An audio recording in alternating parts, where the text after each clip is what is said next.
In the 7th century CE, one man started a chain of events that would change the world order for good.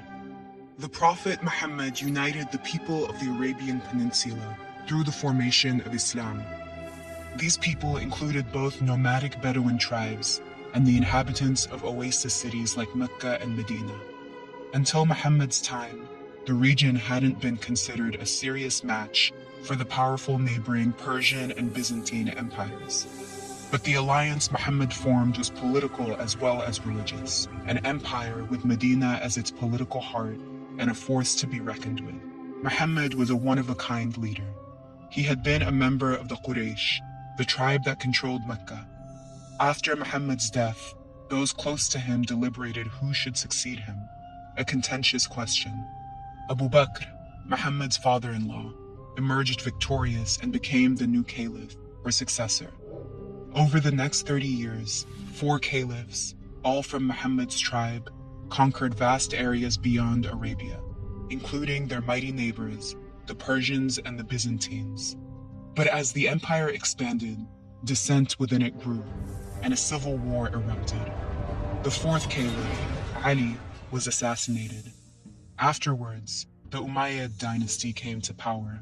The Umayyads were from the same tribe as Muhammad, but from a different rival clan. They extended the empire's reach from present-day Spain to India and made Damascus their capital.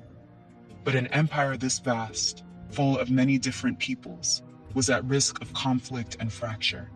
The Umayyads stabilized it by replacing the ruling elite in conquered territories with Muslim officials, while largely allowing the day-to-day customs of local populations, including their religious preferences, to continue.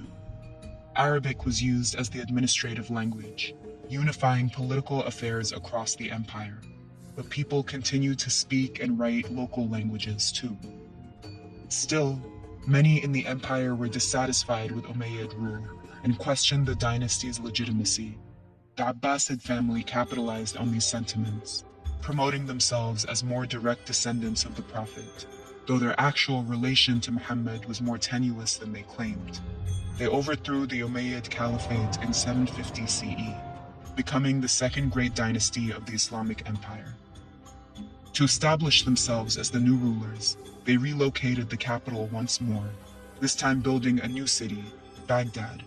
Under Abbasid rule, the elite enjoyed a lifestyle of luxury, thanks to extensive trade networks that brought both products and people from all over the known world to Baghdad. Byzantine, Persian, Indian, and Arab cultures and knowledge intermingled, leading to artistic and scientific advancement. The caliph was wealthy and powerful beyond imagination. But there was never a clear line of succession dictating who would become the next caliph. Any male relative of the former caliph was eligible, so brothers, nephews, and uncles fought to gain power. Within the court, army officers, wives, concubines, and government officials all demanded their share of the treasury. Because the caliph depended on his entourage to stay in power, each transition of rulership opened the doors for favoritism and corruption. Outside the court, many questioned the legitimacy of the caliph, noting that the caliph's religious duty to moral excellence was at odds with the court's decadent displays of wealth. In 1258 CE, the Mongols approached Baghdad. They encountered little resistance as they thoroughly destroyed the city.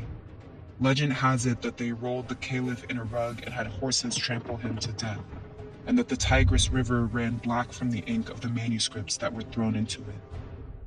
The siege of Baghdad laid bare a long-standing reality. For centuries, the caliphs had ruled mostly symbolically.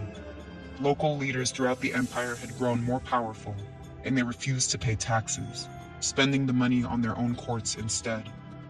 The time of one united Islamic empire was over, but its influence, through written and spoken Arabic, Islam, and the ideas of its greatest intellectuals, left a lasting mark on the world. As did its design and architecture. Brush up on the 1,000-year-old tradition of Islamic geometric design with this video, and learn how to draw a few of these complex patterns yourself.